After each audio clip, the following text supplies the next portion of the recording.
Welcome to the Biz Bash podcast, where we make biz strategy a piece of cake. I'm Elizabeth. And I'm Cami, but you might know us better as Eliza Ann Calligraphy and Cami Monet.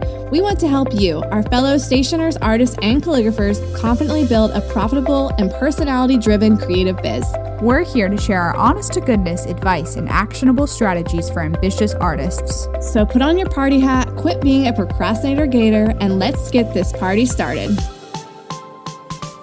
Hey everyone, welcome back to the Biz Birthday Bash podcast. Guess what? Today is Q and Cake 30. We have done 36 of these things. Oh wow, math is hard. Wow, that is not exactly correct, but what am I trying to say? Groups of tens?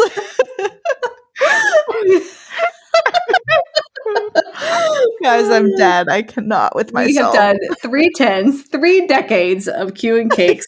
I don't know what I was trying to say, but I was excited that we were on like a number of 10. This is why Elizabeth is a stationer, not a mathematician. I was about to say a mathematician. A mathematician.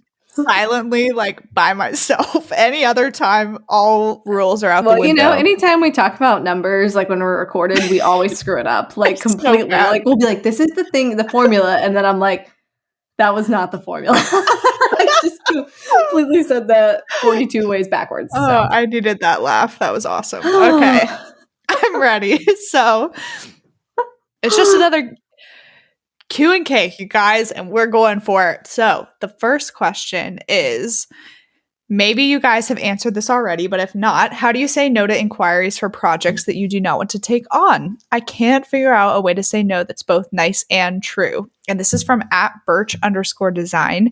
And Cami, I actually responded to her email. Oh, okay. Well, I will pop in real quick and then you can say what you said in the email. But yes, I just want to say @birch_design that the way you said that's both nice and true. I like how you added that little and true on there because it's so often that we're just like, I'm sorry, my design calendar is full. And then you're like, that's not actually true. So right. I like how you added that because I mean, if you say your design calendar is full, it can just be that it's full enough that you're not able to take on something because you just don't want to. And that's still true. So it's not technically a lie. But my favorite way of saying no to inquiries or projects that I don't want to take on is referring them to other friends or other stationers who would make a great fit for that project. But sometimes there are projects that I don't feel comfortable referring out because I'm like, this isn't going to work with their budget, or it truly isn't a fit for anybody I know. And then I just politely say, oh, I'm not able to take this on. I hope you find the perfect fit for this project. And leave it at that.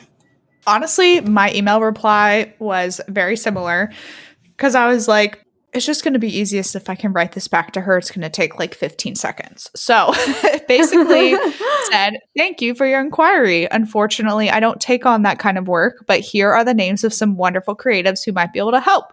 List names here.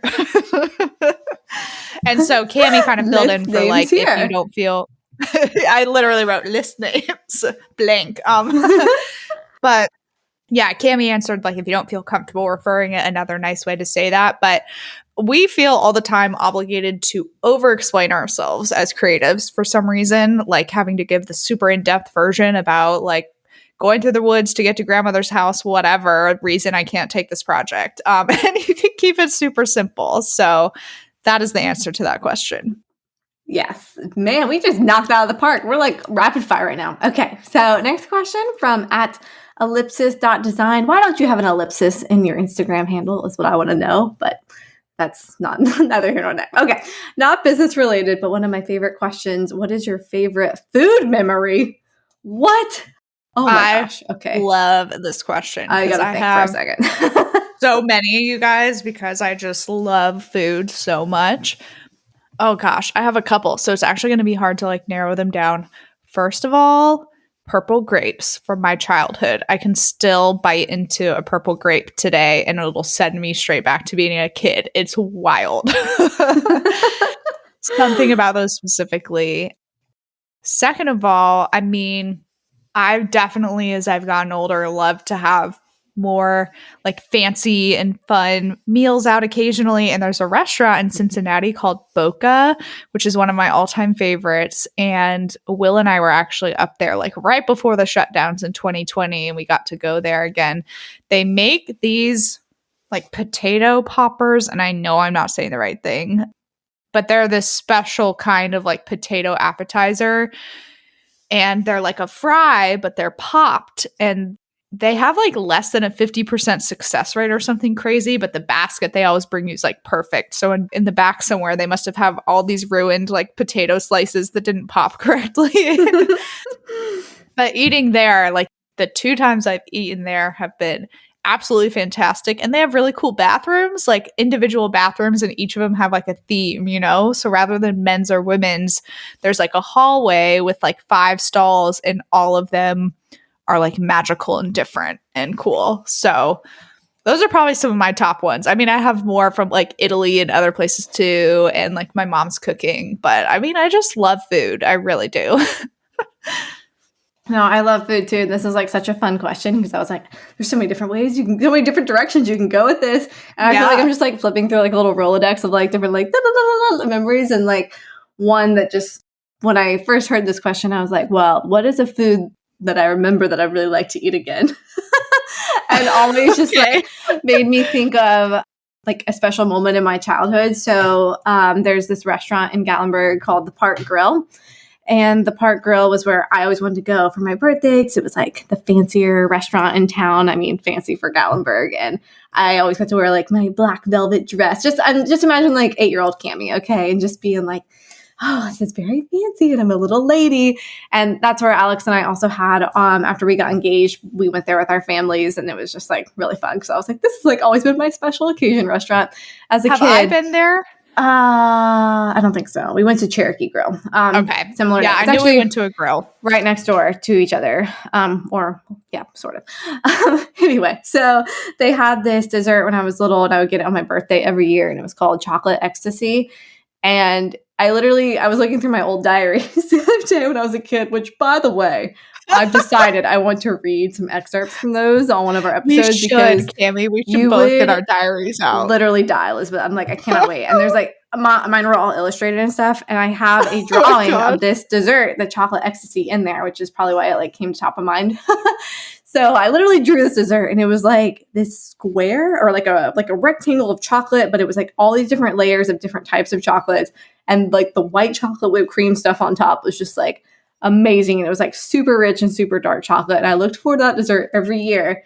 And then they recently got rid of it, and it like ruined my life. And so I'm just like, man, I think about that all the time. And that restaurant's still one of my favorite places to go. And I'm just like, they just had the chocolate ecstasy. And I think it just always made me think of my birthday as a little girl, and just, you know, my fancy birthday treat. And man, I miss that dessert, guys. It is so good.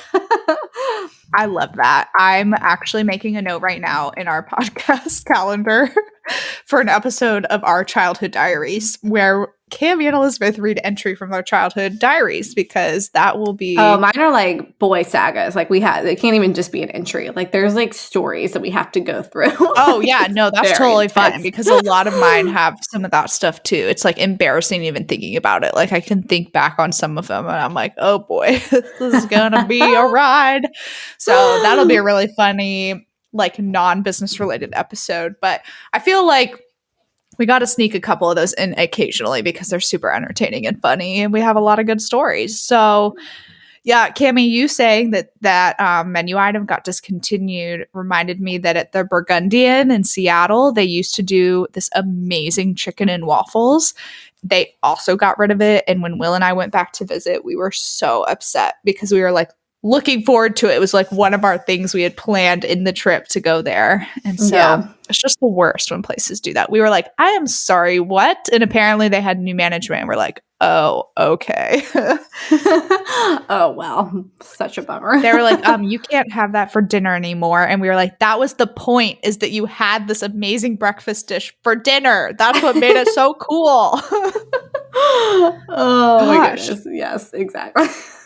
So I just like love food. It's actually fun now, because I'm just sitting here thinking about like all the amazing amazing food and how much I love it. Yeah, I feel like another one of mine would be, I guess I can share another one. I don't know, whatever. So Do it. Before all of this shenanigans, I used to be a travel writer, you guys, and I worked for a magazine. We had to go on trips and do all this stuff. And when you are a travel journalist, when you go on these trips, they really just try to like make you feel like you're a celebrity at these resorts. Like you walk in, you're just like, it's just like you are treated like a celebrity guest, and it's really cool. And there's always like food left in your room.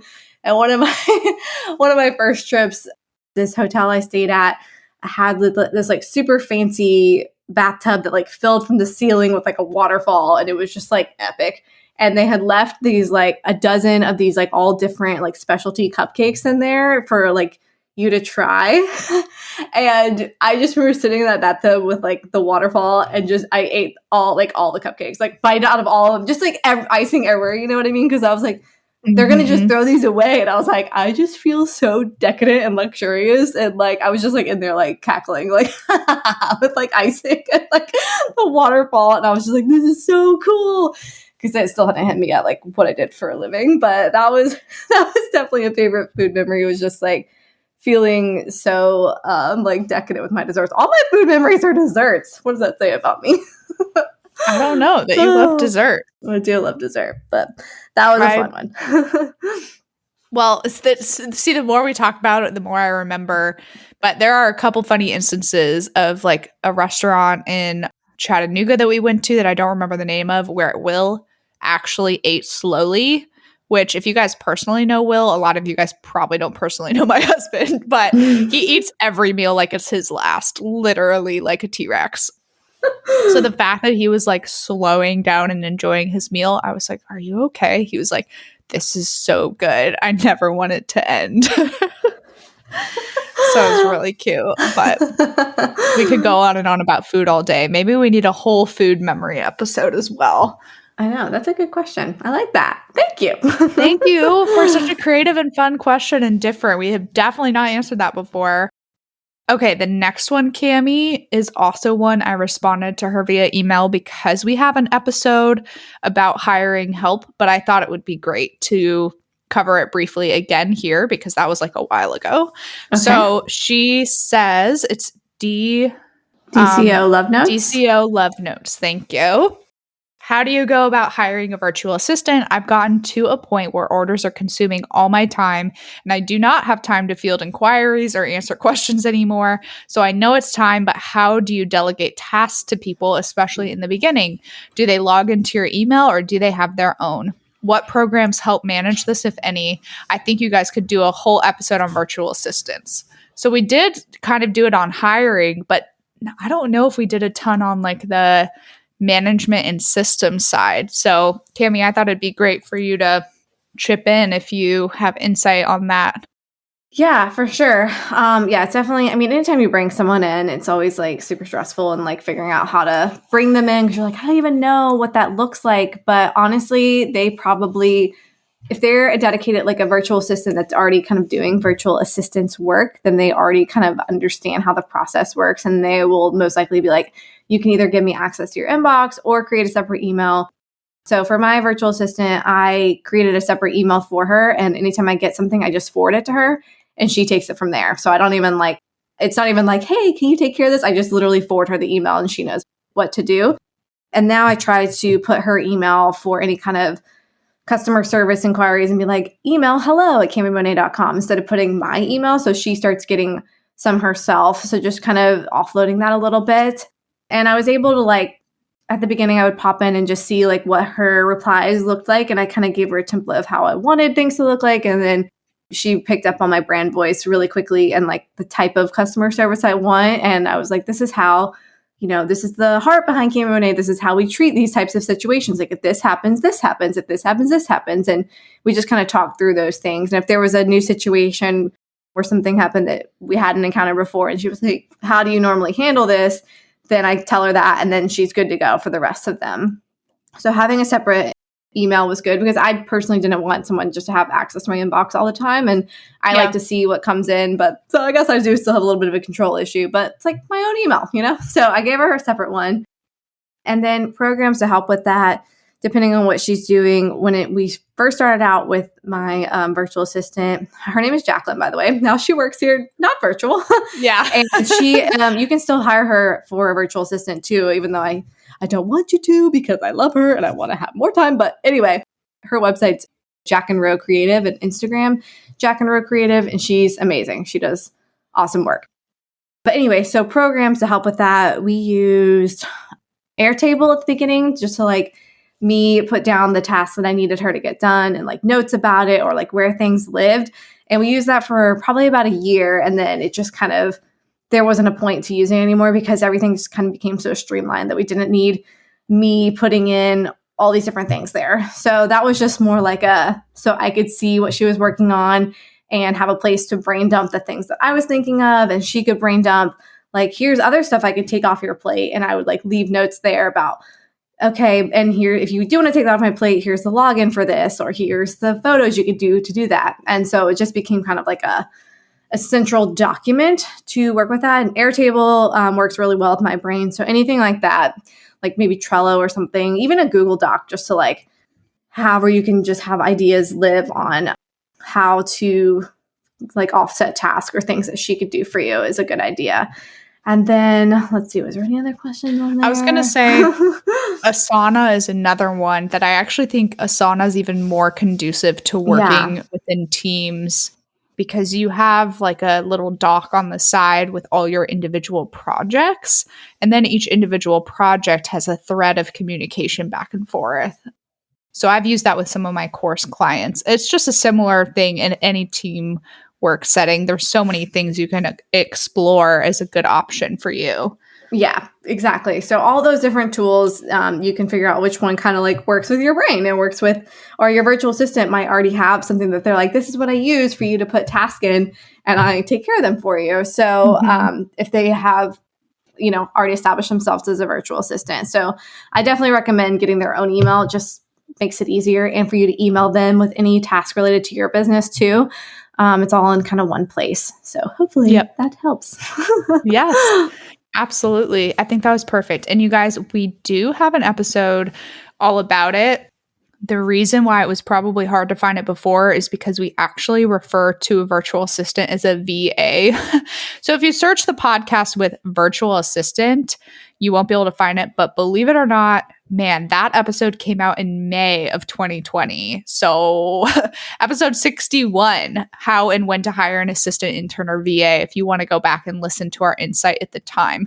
I bet a lot has changed since then. So I don't know. We could probably do a whole nother episode about hiring at some point in general. Yeah.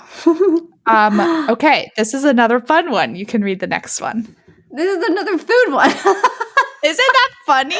At Heartwork by Kennan, and it says, what is your favorite type of cake? Maybe you've talked about this on an earlier episode. I missed it, but I feel like it's a very important question for Q and Cake. What type of cake is actually showing up at the party? And this is from At Heartwork by Kennan. Isn't this hilarious? So the next question is from her too. Actually, they were all kind of included in one, but I divided them out. Cami, you go first. Okay. The obvious answer for favorite type of cake is any type of wedding cake. Any type of cake that is served at a wedding is instantly the best type of cake, which gives you multiple options, but you can categorize it all under wedding cake. That way you don't tie yourself in. Okay? And also just cake batter itself. Are you serious? You like what? Like sometimes I've had some wedding cakes that are really bad. Any cake at a wedding is my favorite. I don't know what it is. I just always feel like I've had good cake at weddings. Like my favorite moment is with the cake. I'm like, yes. And you never know what kind of cake you're going to get. And it's very exciting, but I love a good wedding cake. Okay. So here's the crazy thing, you guys. Will and I don't like cake, so we didn't have cake at our wedding. So my gosh, you're killing the cake vibe. But we had an ice cream bar because that was like more down our lane. So everyone made ice cream sundaes and people loved it. People were like, I've never been to a wedding with an ice cream bar. This is amazing. So that was what we did for our wedding. And so like I said, I'm like not a big cake person. It's not the first dessert I would pick. However, Nothing Bundt Cakes, the little Bundt cake chain. So good. Cami had some of those at the baby shower and I could not resist. And also my friend Kat of Lush Cakery. She's on Marietta Square. She actually has like made me change my mind about cake a little bit because the cakes she makes are so good. And I normally try to buy a holiday cake from her, and Will and I like eat the whole thing ourselves. We just like buy it mid-December and like have slices to ourselves before we go home for Christmas for the holidays. I think I got the salted caramel one from her last year. I can't remember. Either way, it was so good. So yeah, not a big cake person unless it's like bougie and made by my friend Kat. Yeah, cream cheese icing on cakes is just like anything with that, like a hummingbird cake or a red velvet. So good. So good. Your dad does not like red velvet, though. I learned that. Pop does not like red velvet because he said it's fake. Yeah, he doesn't like because he said it's fake because he doesn't like the color of it. So he just wants chocolate all day for Pop. Just anything chocolate. I'm like, red velvet pretty much is chocolate. He's like, yeah, but I don't like the color. But my mom actually makes this like peppermint red velvet cake that is very, very good. I have to say. It's like the most festive looking cake, too. She hasn't made that in a long time. Now I'm thinking have her make it for Christmas. I don't know. Why are we whispering? I don't know. We have the sillies today, you guys. Okay. The next question is also Heartwork by Kinnan, and it's a little longer. So I'm going to try to do this justice. Okay. How important are branded packaging supplies? Things like labels, tissue paper, stickers, inserts, and more. We are a very small business, and I created this company with my daughter, who was only 2 at the time. We actually started it to pay off her medical debt and supplies. We cut her paintings into hearts, and her name is Kinnan, hence the name Heartwork by Kinnan. What started as friends and family donating towards her medical bills is really starting to take off as a little business. Up until now, she's just 5 at this time. I have not put much into supplies because every penny that she makes is going towards medical debt. But we just started homeschooling her, and we're teaching her the values of business ownership and entrepreneurship, as well as customer service. I'm starting to see the value at this point in doing all these things as professionally as possible, and I want to teach her by example. Just wanted to give you some context into why I'm asking this question, because our business is very small and unique, but looking to scale. Would you put resources into proper packaging or continue to work on the product itself? And I just think this is the sweetest thing. So I really wanted to include it in today's questions. Yes. And now that you mentioned your Instagram handle and the backstory, I definitely have DM'd with you before and seen her artwork and stuff. And I just would say, hey. So yay, love her stuff. But I personally think packaging is almost as important as the product itself, because once you start getting those customers and they open it and they experience the love that you put into it, they're going to want to continue to buy it, and it just elevates the experience of your product. It's kind of like if you had a really fancy gift, but then you just like put it in a Ziploc bag. It's like, well, what did you do that for? But if you put it in this like luxurious packaging, you're like, wow, this feels like so amazing and so wonderful. So I definitely think packaging is important. And I think you can still do really elevated packaging without breaking the bank. Like, I don't think you have to have branded tissue paper. I think you can just do a tissue paper in your brand color. Stickers aren't terribly expensive if you're ordering in bulk, and maybe you just do 1 sticker instead of like 3 like I do on all mine. So definitely think you can do this in a very like cost-effective way while still making it beautiful. There are a ton of different resources in our A to Z directory for very affordable packaging and supplies. So lots of places you could find beautiful things to make it work without, spending a ton of money on a custom box, custom tissue paper, custom ribbon, all these things. But the inserts I definitely think are important as well, because it's a very small price to pay for a branding tool that's literally putting a business card in their hand so they can either pass it on or remember your website or post your product on social media, all those things. So I definitely would put some time into that, and maybe with your daughter, giving it as a lesson with teaching her like about the other parts of business that's not just, the product, like the other things around it that are just as important to making a strong, successful business. I love that answer, Cami. So good. And I'm actually like deep into looking at the Instagram profile right now, and I love it. This is so cool.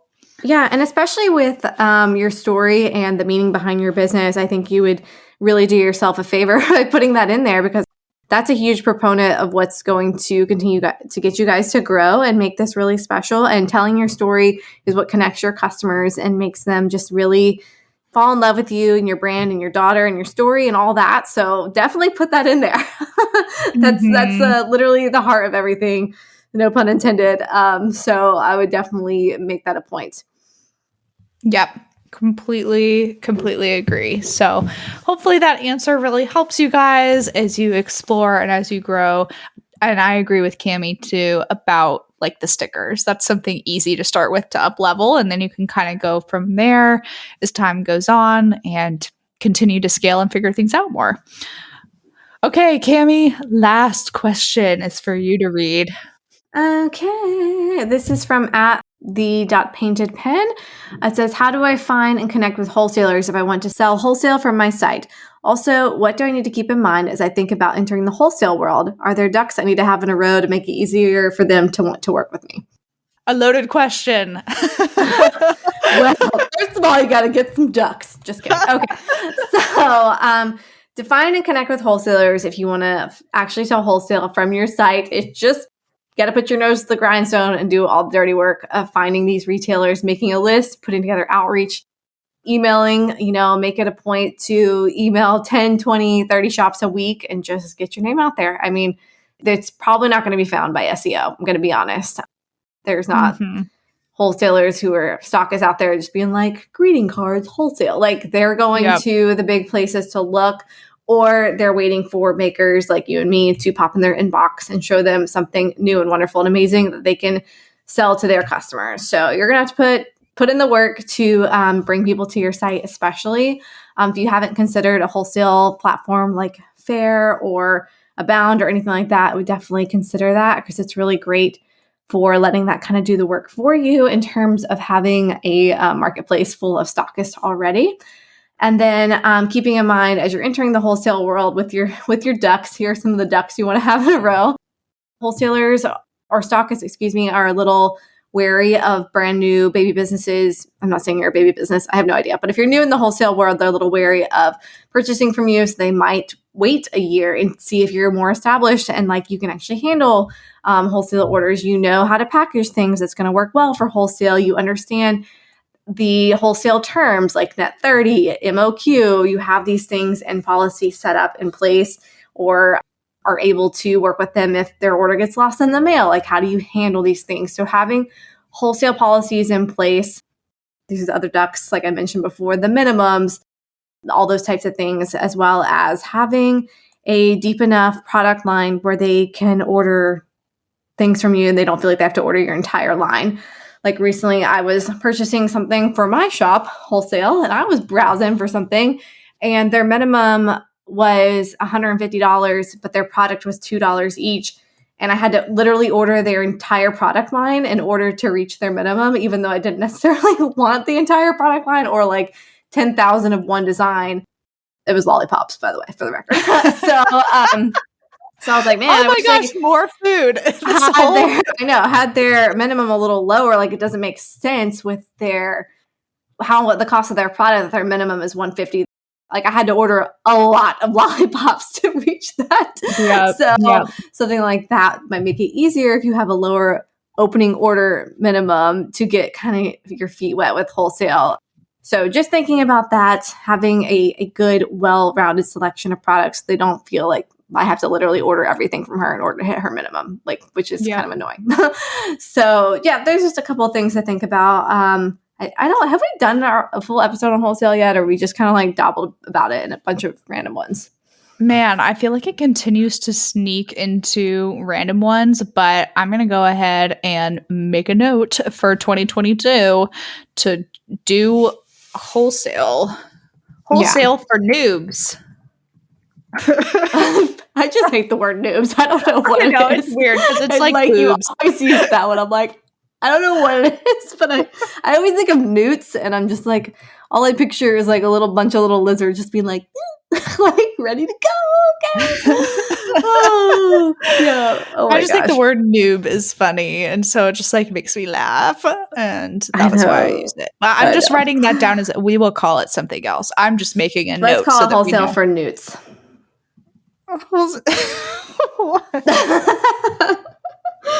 Oh gosh, I can draw a little illustration and go with it. I can already picture it perfectly.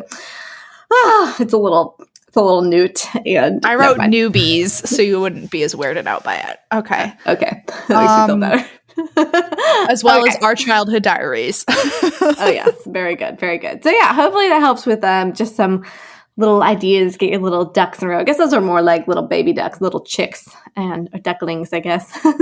Some little ducklings to get in a row to think about as you're starting wholesale. But then my next piece of advice would be to not overthink it and just get started, because literally it's not going to be perfect. And if you stress about all the details and having your ordering system perfected, you'll never do it, because I totally got stuck there. And then I was like, it's not that big of a deal. Okay. Like, just go for it. It'll be fine. Yep. Completely agree. Oh, also, Cami, I want to do something this episode that we have not done in a hot second. I want to read some reviews from people. Okay. Because we have some good ones recently, and it's always hilarious because these usernames are like never actually people's names, like the stuff that pops up on iTunes. But we got one in November from, I think, Ellie, and they said, I've been doing calligraphy and stationery for a couple of years, but I just got real serious and went full-time a few months ago. Congrats. Finding this podcast has been the best thing ever. I also joined the A to Z directory and have loved it all. Booyah. Amazing. Hey. Another one is from Andy Breck, and they said, I'm a wedding photographer and I can't say enough great things about Cami and Elizabeth's podcast.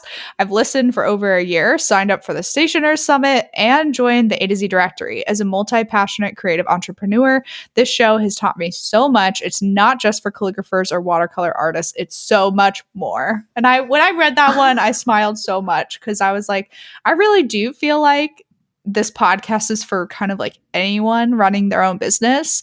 Obviously, we have a lot of content that's like very geared towards like creative people specifically, but I don't know. That just like made me happy to hear that there's people gleaning a lot of information, even if they're not doing the same things we are.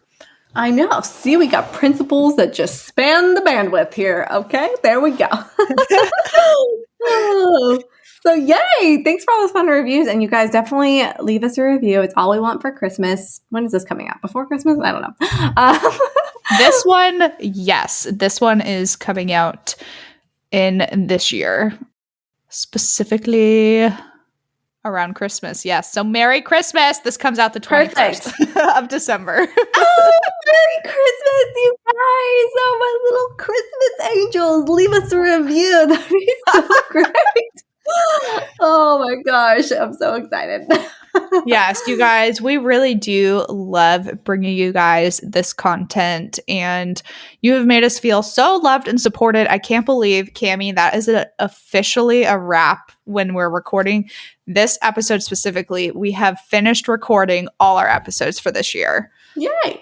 Merry Christmas indeed. 3 years of the Biz Birthday Bash podcast, people. Oh, my Lanta. It's banana pancakes. Wow. Just wow. Seriously, just wow. Yep. We took a little summer break in 2020 during July and August, I think, but otherwise we've released an episode a week. So I am really proud of us. It's quite the accomplishment. So leave a review and tell us how proud you are of us so we can feel good about ourselves. Yes. You guys will get one more episode to listen to this year with Diona of Avela & Co. So that comes out the 28th. And then we're going to hit the new year running with our year-end review January 4th. That's the first Tuesday of the year. And then we already have a bunch of other awesome content. Cami's going to have a kid. It's going to be crazy up in here and amazing. So many new things coming down the pipeline. So I'm loving it. Well, obviously, if you want to ask more questions, you guys know what to do. Go to bizbirthdaybash.com. /Q and Cake and ask your question there, and then we will answer them in this episode. And I guess this one was like Q and Cake food theme. I'm excited to see what the next one will be like. So ask your questions there. And then, of course, like we mentioned, if you didn't catch that, we want you to leave us a review. That'd be great. And then take a screenshot, share it on your stories. Tell us your favorite type of cake, whatever you want to do, what you want to do for Christmas. Do you eat fruitcake during the holidays? We don't know. So definitely share that on your stories. Tag us. We love to see that you're listening. And with all that said, Merry Christmas to all, and to all a good night. Good night, you guys. Merry Christmas. Bye. Bye. Hey guys, we just wanted to hop in and talk about one of our amazing resources, the A to Z directory. All of us have thought at some point, how did she do that, or how did she make that? And maybe you don't know where to start or how the heck to produce this amazing product you've dreamt up. Well, the A to Z directory is the missing puzzle piece in your biz, you guys, seriously. So it's built in the form of a yearly membership, and it's your one-stop shop for finding suppliers and vendors for all the things. Literally where to print everything from custom invitations, greeting cards, mugs, koozies, acrylic printing, letterpress, custom ribbon. I mean, the list goes on and on and on. And it literally goes from A to Z. From acrylic printers to zipper pouches, we have it in the A to Z directory. We want to help all of you search less and create more with this list of 300 plus vendors and suppliers. Don't worry, they're very organized. It's not going to be overwhelming and confusing when you join. And this membership also includes access to a private Facebook community. It's incredibly active and involved. And if you need a question answered fast, that is definitely the place to go. Yeah, our Facebook group really is the best. You guys, everyone is so helpful in there. And we're in there too, answering questions you guys might have. So it's a great way to get access to us and ask us things without sliding into our DMs. So we're more likely to answer you in the Facebook group, just saying. Anyway, also in the Facebook group, this is new for 2020 and we're really excited about it. We are hosting monthly Power Hour Q&A sessions that are live, and these are only available to our A to Z directory members. So you can hop in with us live and ask us all your burning questions in real time and just hang out with us every month. And we do these at different times so you can actually be there live, and the replays are always available in the Facebook group for members. This resource is priced at $147 a year, which honestly is extremely affordable and is full of so many benefits, such as exclusive vendor coupons for members only. And we would love to have you guys join. Seriously, it's kind of like our family and our tribe. So visit bizbirthdaybash.com/directory to sign up today and use coupon code podcast2020 to receive $20 off your first year. That's podcast, all caps, 2020 for $20 off your first year. We can't wait to see you in the Facebook group.